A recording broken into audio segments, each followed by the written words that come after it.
What's up mga ka-fashionista and welcome back to my channel. This is Jazly Amo Kailig, your master fashionista. So ngayon mga ka-fashionista, ayusin mo natin itong costume na ito mga ka-fashionista, yung DIY Sangre Dea costume mga ka-fashionista.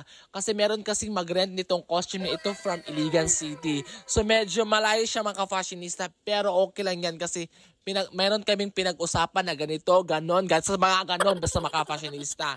So, and then maka-fashionista, yung costume kasi is medyo, merong mga missing talaga na parts, yung ganon, yung mga tela, pero okay na yung maka-fashionista. Gumawa ako ulit maka-fashionista.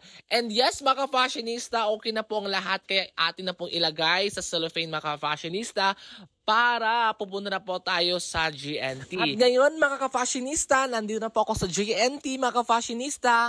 Actually, it's okay ko din ang GNT sa Lagunglong branch mga ka-fashionista. Kaya thank you so much kay sir and ma'am sa pag-accommodate lagi sa akin. Sa help ninyo, thank you very much. So yun mga ka-fashionista, okay na po ang lahat. Kaya, don't forget to like this video and of course, follow me para kayong updated sa mga videos ko. Thank you so much for watching. Bye-bye!